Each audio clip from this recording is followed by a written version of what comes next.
Assalamualaikum warahmatullahi wabarakatuh. Bismillahirrahmanirrahim. Alhamdulillahirabbil alamin. Wassalatu wassalamu ala asyrafil anbiya'i wal mursalin sayyidina maulana Muhammadin wa ala alihi wa sahbihi ajma'in, amma ba'du. Fa ya ayyuhal hadirun al hadirat, usikum wa nafsi bitaqwallah. Faqad fazal man ittaqa. Hadirin hadirat yang dirahmati Allah Subhanahu wa taala, sebagai salah satu upaya kita agar Allah mencurahkan rahmatnya kepada kita, mengijabah, mengabulkan doa-doa kita, itu diantaranya adalah dengan berdoa, memohon pada Allah supaya menjadikan kita, anak-anak kita, cucu-cucu kita, orang-orang yang salih dan salihah. Dulu waktu saya masih ibtidaiyah, ada Allah yarham, Ustaz Syarifuddin itu mengajarkan, kalau bisa sholat malam, bangun, sholat tahajud, doanya, ya Allah, sampun kathah teng dunia niki tiang-tiang kang kathah damel dosa, tiang-tiang durjana, ya Allah, lamun tiang-tiang mau pada mati, kula nyuwun Gusti sampun dadosaken kula lan anak kula panggantine. Dan sampun kathah ya Allah para ulama, para alim, orang-orang salih, para waliullah, namun pada seda ya Allah dadiaken kula, anak-anak kula panggantinipun. Itu ketika masih belum paham bahasa Arab. Namun ketika sudah tahu, memang diajarkan Rasulullah dan para ulama. Doanya itu Allahumma ja'alna wa auladana wa banatina wa dzurriyyatina wa jama'atina, kalau punya jamaah, min ahlil ilmi wa ahlil khair, wa la taj'alna wa iyyahum min ahli syarri wa dhair, innaka ala kulli syai'in qadir.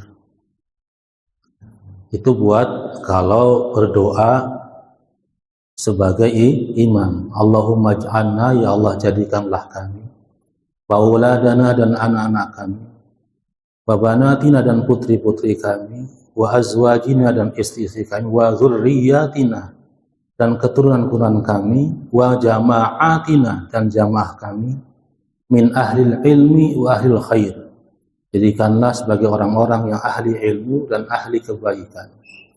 Wala taj'alna dan jangan jadikan kami ya Allah min ahli syarri wa dhair, dan jadikan kami orang-orang yang ahli keburukan dan ahli kerusakan. Innaka ala kulli syai'in qadir. Itu terus dibaca, baik setelah sholat fardu ataupun apalagi ketika sholat tahajud. Ternyata memang ada di Al-Qur'annya itu, wa minal laili fatahajjad bihi nafilatan laka asa ayyab'atsaka rabbuka maqaman mahmuda. Terus ada doanya itu, wa qul rabbi adkhilni mudkhala sidqi wa akhrijni mukhraja sidqi waj'alni min ladunka sultanan nasira. Itu satu paket. Di ayat itu dilanjutkannya seperti itu. Ya Allah, dan dari sebagian malam hendaklah untuk tahajud nafilatan laka sebagai ibadah sunnah. Mudah-mudahan dengan itu Allah akan membangkitkan kamu di tempat yang terpuji. Kemudian dilanjutkan, diajarkan sama Allah doanya, Rabbi adkhilni mudkhala sidqi wa akhrijni mukhraja sidqi waj'alni min ladunka sultanan nasira. Karena yang namanya setan itu, iblis dan bala tentaranya, bukan hanya menginginkan kita tersesat, tapi juga kalau ternyata gagal usahanya untuk menyesatkan orang supaya tidak menyembah Allah, Dia pakai metode yang lain. Nilai pahalanya nggak sempurna. Sampai di satu riwayat ada seorang buta yang ketika berangkat untuk sholat jamaah itu susah, jalan nggak tahu ini jatuh, akhirnya balik lagi ke rumah, ganti yang bersih lagi bajunya, jalan lagi, di tengah jalan jatuh lagi, balik lagi, sampai akhirnya ketika baru keluar dari rumah mau jalan, ada seorang pemuda, kayak mau kemana sih? Mau ke masjid, mau sholat, mumpung belum qomat. Sudah saya digendong sama pemuda tadi, nyampe ke masjid, sholat jamaah, Rasulullah lihat, udah selesai, kemudian ditegur sama Rasulullah, kayak tumben datangnya rada cepat sekarang, biasanya rada lama. Iya ya Rasulullah, tadi ada seorang pemuda yang baik hati menggendong saya dari rumah ke masjid, sehingga akhirnya baju saya bersih lagi, nggak perlu jatuh lagi. Rasulullah tersenyum. Ala akhbiruku ya Syekh, maukah saya kasih tahu siapa yang nolong kamu itu? Siapa ya Rasulullah? Annahu iblis, laknatullah alaihi. Iblis ya Rasulullah, kok mau nolong saya? Ya mau. Kenapa Rasulullah? Iblis nggak mau kamu punya pahala banyak. Setiap satu langkah dari rumah ke masjid pahalanya 10. Itu bagi orang normal. Tapi bagi orang yang tidak normal, punya kekurangan, maka pahalanya biqadri ta'am. Al-jaza biqadri ta'am. Balasan itu sesuai dengan susah payah dia mendapatkannya, menggapaikannya. Walaupun tujuannya sama ke masjid, tapi satu orang ini luar biasa susahnya, berkali lipat pahalanya, bukan 10 lagi. Maka iblis gak mau. Bapak, kakek punya pahala banyak. Dipotong sama dia, digendong. Cetak. Diambil semua pahala itu. Jadi ya kakek hanya punya pahala sholat jamaah saja. Nangis dia. Maka dalam ibadah kita juga sama. Godaannya disingkir, kasih netron, tak apa. Kita suatu hadir lagi iblisnya. Setannya hadir lagi. Sudah, nggak usah baca doa iftitah. Sunnah ini kok langsung aja Fatihah. Padahal setiap sunnah yang kita laksanakan adalah ada pahalanya kan? Sunnah itu kalau kita kerjakan dapat pahala. Kalau kita tinggalkan ya nggak apa-apa. Dan doa suatu hari itu luar biasa. Kalau kita membacanya dengan penghayatan yang luar biasa, kita mohon sama Allah itu. Kasarnya kayak Imam Malik. Imam Malik dan Imam Syafi'i muridnya. Kata Imam Malik, rezeki itu datang sendiri. Kata Imam Syafi'i, rezeki itu harus dicari. Dua-dua dapatnya benar. Akhirnya saya buktikan. Pendapat Imam Malik, rezeki itu datang sendiri. Imam Syafi'i, rezeki harus dicari. Setelah perdebatan itu, sholat Jumat selesai, Imam Syafi'i pergi, dia pengen makan anggur siang-siang itu, makan anggur siang-siang itu enak. Lewat satu kampung ada petani yang lagi panen anggur. Terus Imam Syafi'i mampir, Pak boleh dibantu? Boleh. Akhirnya dibantu manen anggurnya. Selesai manen anggur, si petani anggurnya tadi ngasih dua gerombol lah ya. Dua gerombol anggur ke Imam Syafi'i. Imam Syafi'i ingat gurunya Imam Malik. Wah ini kalau satunya dikasih Imam Malik luar biasa sekali. Ada satu qaul ulama, apabila seorang murid atau seorang anak memberikan makanan ke gurunya, maka setiap suap yang dimakan sama gurunya itu memohonkan ampun untuk si murid tadi atau si anak tadi.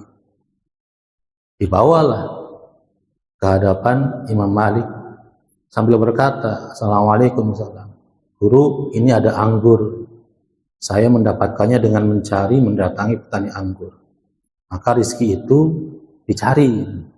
Ternyata masih berlanjut diskusi tadi. Kata Imam Maliknya, pendapat antum benar. Saya juga pendapat tadi. Selesai sholat Jumat doa, ya Allah saya pengen anggur ya Allah, kayaknya enak. Dan sekarang hadir di hadapan saya, nggak perlu saya cari. Jadi dua-duanya benar, nggak ada yang salah. Itu dalam doa sholat duha itu, Allahumma ingkanat rizki, kalau sendiri itu ya. Itu kalau istri berdoa, Allahumma ingkanat rizki fis sama'i. Kalau suami doanya karena tanggung jawab mencari nafkah, Allahumma ingkanat arzaquna fis sama'i fa'anzilha. Itu luar biasa sekali. Ya Allah, sekiranya rizki saya di langit, turunkan. Wa ingkanat fil ardi, kalau rizki saya di bumi, fa'akhrijha, keluarkan. Wa ingkanat fil bahri faqallikha, kalau di lautan, munculkan. Wa ingat ba'idatan faqarribha, kalau jauh ya Allah dekatkan. Wa ingat qaribatan fasahilha, kalau dekat ya Allah gampangkan menggapainya. Wa ingat ma'dumatan fawjidha, kalau enggak ada ya Allah adakan. Wa ingat qalilatan fakathirha, seandainya rezeki saya sedikit, fakathirha, maka banyakkan ya Allah. Luar biasa sekali. Seyakin apa kita? Kalau yakinnya luar biasa, pasti Allah kabulkan. Bismillahirrahmanirrahim. Berkata Imam Hasan Al-Basri rahimahullahu, kullu salatin la yahduru fiha al-qalbu fahiya ilal uqubati asra. Setiap salat yang tidak dihadirkan di dalam salat tersebut al-qalbu, hatinya tidak hadir, fahiya ilal uqubati asra, maka salat tersebut akan mendatangkan azab asra'u, lebih cepat. Jadi bagi kita yang sudah biasa salat jamaah, maka meningkat. Yang tadinya males salat kemudian mau salat, diperbaiki dengan salatnya berusaha menghadirkan hati dalam salat tersebut. Terus dilatih, walaupun sesaat, 2 saat, maka itu nilai khusyuknya insya Allah mudah-mudahan Allah terima.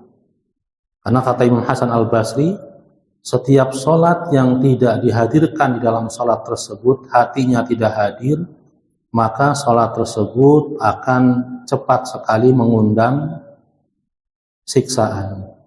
Wa syaitanu la'anahullahu harisun, dan syaitan, semoga Allah melaknatnya, harisun itu menjaga apa? Ala an yushghilal mu'mina, ala an yushghilal mu'minu inda salatihi, menjaga dalam salatnya memikirkan hal-hal selain Allah Subhanahu wa taala, menghadirkan apa-apa yang menyibukkan mukmin supaya salatnya itu malas.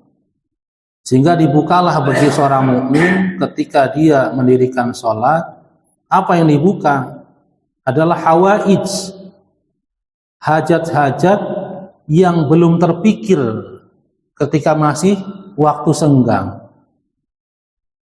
Wa bi dzikrihi asya'un minal umuril lati tuhimmuhu fi dunya, dan mengingatkan segala sesuatu dari perkara-perkara yang penting dari urusan dunia.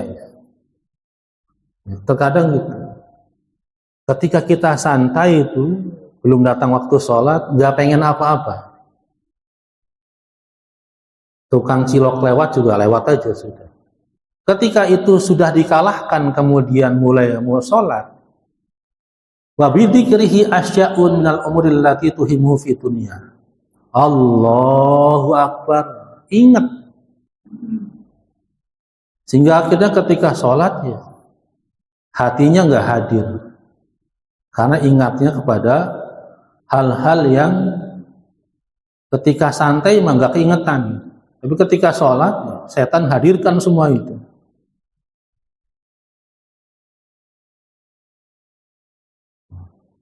lam takun lahu qabla sholatin ala balin. Ingatan-ingatan tadi, hajat-hajat tadi, yang ketika belum sholat mah tidak kepikiran dalam hati. Tapi ketika sudah sholat hadir semuanya. Bahasanya itu kayak brudul gitu. Wa qasadal la'in bidzalika an yushghilahu fi sholatihi anil iqbali 'ala Allah wal hudhur ma'ahu fiha.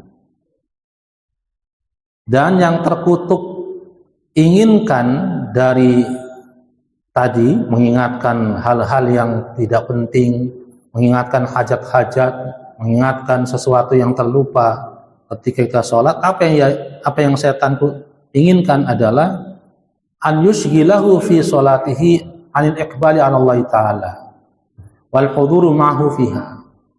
Menyibukkan orang yang sholat sehingga dia tidak menghadap kepada Allah, tidak hadir di dalam sholatnya. Biar ketika orang sholat tadi sibuk, bukan mikirin Allah, bukan konsentrasi menghadap Allah dalam sholatnya, tapi sibuk mikiri hal-hal yang tidak kepikiran ketika di luar sholat. Wa idza lam yahsul lahu dzalika fa innahu al-iqbal min Allah wa rubbama kharaja min sholatihi ma'zuran. Wa idza lam yahsul lahu dzalika, dan jika tidak berhasil godaan setan tadi dengan mengingatkan yang tadi, fa innahu al-iqbal min Allah wa rubbama kharaja min sholatihi ma'zuran. Ketika sudah begitu, orang sholat menghadap Allah tapi hatinya kemana-mana, hatinya lalai. Ini yang disebutkan dalam surat Al-Ma'un,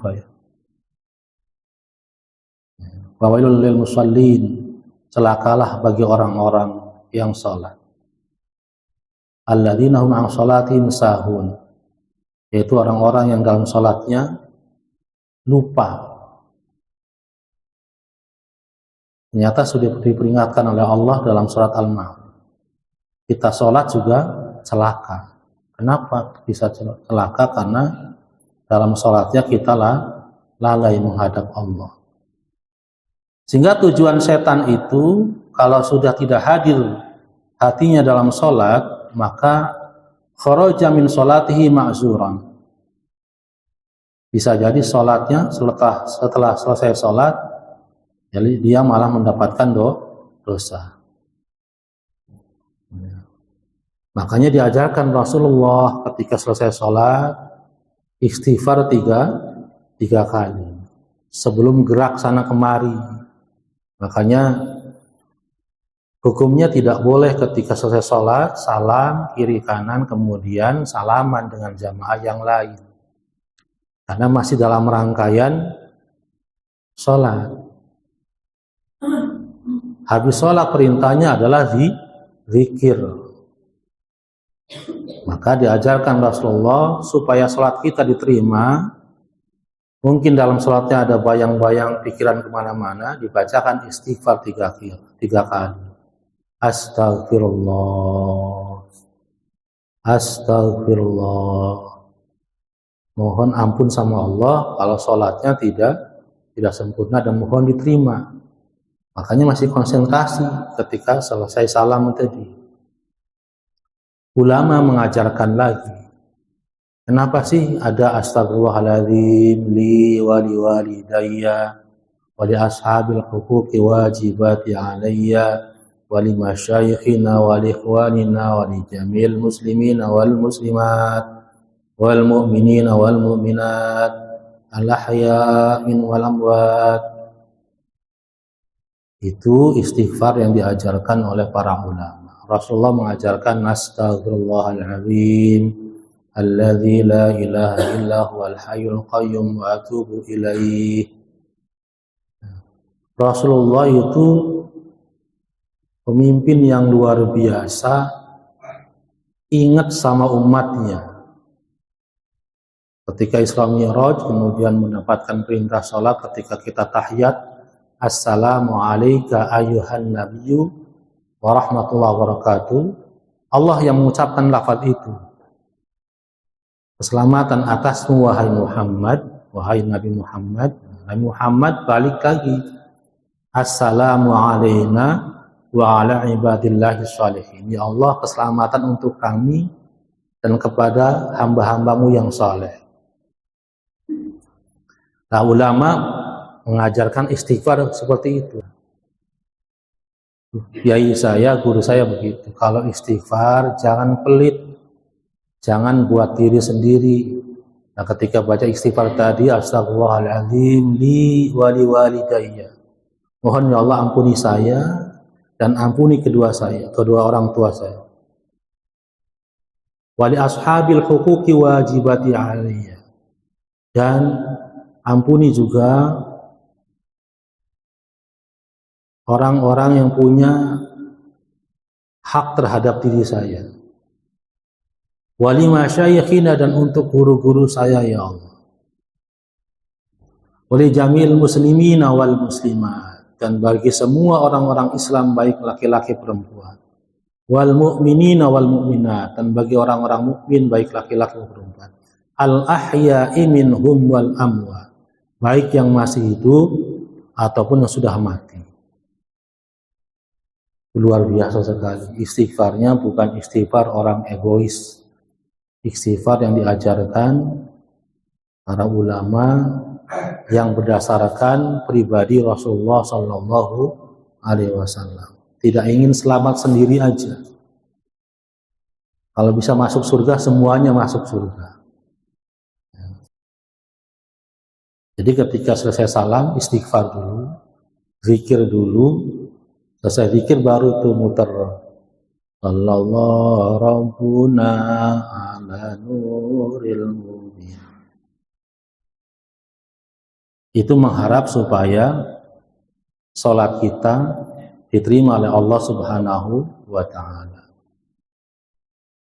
Walidzalika istahabbal ulama'u rahimahumullahu lil musalli an yaqra'a inda iradati dukhuli fi sholati qul a'udzu birabbin nasi tahassunan minasyaitonir rajim.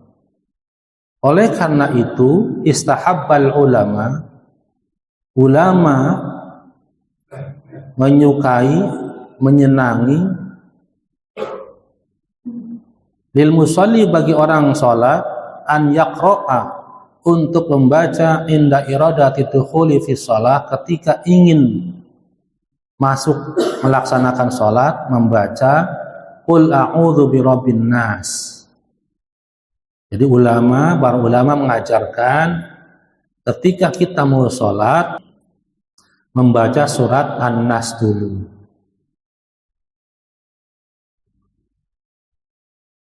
Apa tujuannya? Tahassunan minasyaitonir rajim, memohon perlindungan dari Allah daripada syaitan yang terkutuk.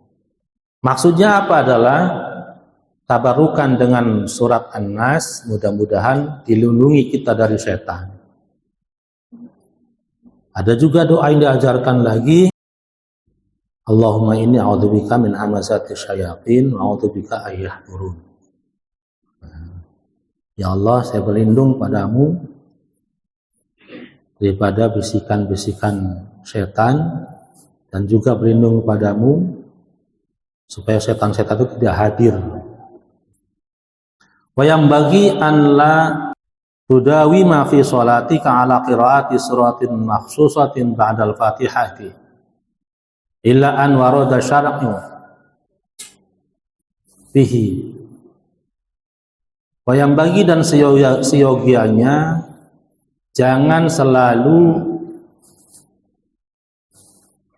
mengulang-ulang fi sholatika, dalam sholatmu, ala qiraati suratin makhsusatin ba'dal fatihah, selalu mengulang-ulang dalam sholatmu membaca surat yang khusus setelah fatihah, illa an warada syar'u bihi, wadzalika ka qiraati alif lam mim as-sajdah wa hal ataka 'alal insani fi subhin yaumul jum'ah. kecuali apa yang sudah disebutkan dalam syariat, seperti membaca surat Alif Lam Mim As-Sajdah dan wahal atal insani fi subhin yaumal jum'ah, pada salat subuh pada hari Jumat. Jadi di sini kita dianjurkan untuk tidak selalu mendawamkan membaca surat-surat khusus ketika dalam sholat, kecuali yang sudah dianjurkan oleh syariat, diajarkan Nabi, seperti surat As-Sajdah rakaat pertama dan wahal atal insani surat Al-Insan ketika sholat subuh pada hari Jumat. Fahdhar an tudawima fi sholatika ala qiraati suwaril qasirah, ala qiraati suwaril qasirati kal kafiruna wal ikhlas wal muawwidhataini in kunta imaman. Dan berhati-hatilah jangan mendawamkan dalam sholatmu membaca surat-surat pendek seperti Al-Kafirun dan Al-Ikhlas dan Al-Mu'awwidhataini. Kenapa sih sampai ada anjuran supaya tidak mendawamkan surat-surat pendek dalam sholat? Karena tadi bahwasanya ketika kita sholat kemudian membaca surat dalam Al-Quran, membaca Al-Quran, maka pahalanya itu 100 kali satu hurufnya. Tapi ketika di luar sholat, pahalanya hanya satu huruf 10. Alif Lam Mim, maka pahalanya 30.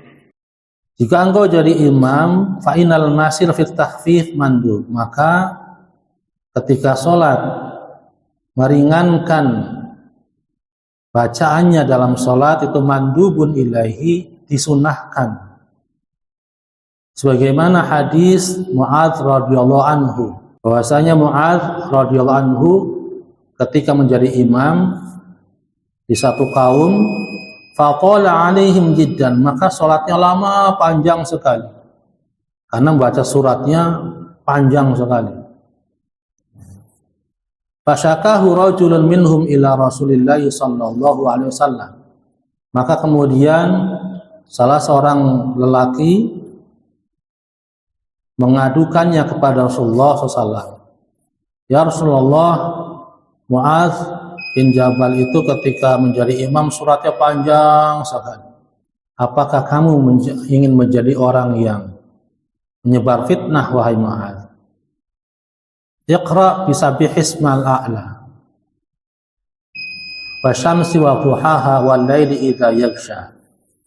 Maka bacalah ketika menjadi imam, ya Mu'adz, suratnya Sabbihisma rabbikal a'la, itu yang paling panjangnya. Wa syamsi wa duhaha wal laili idza yaghsha. Maka ditulis dalam sebuah athar, diketahui bahwasanya, diriwayatkan bahwasanya akhir salatnya Nabi Muhammad sallallahu alaihi wasallam yang beliau menjadi imam bin nasi terhadap orang-orang, yaitu salat maghrib. Itu salat terakhir yang beliau jadi imam. Rasulullah salatnya salat maghrib, kemudian membaca surat wal mursalati urfa. Wallahu yahdi man yasha ila shiratin mustaqim. Dan Allah lah yang memberikan hidayah pada siapa saja yang Allah kehendaki ke jalan yang lurus. Wallahu a'lam bishawab. Mari kita sama-sama tutup dengan bacaan kifat majelis. Subhanakallahumma bihamdika asyhadu an la ilaha illa anta astaghfiruka wa atubu ilaik. Assalamualaikum warahmatullahi wabarakatuh.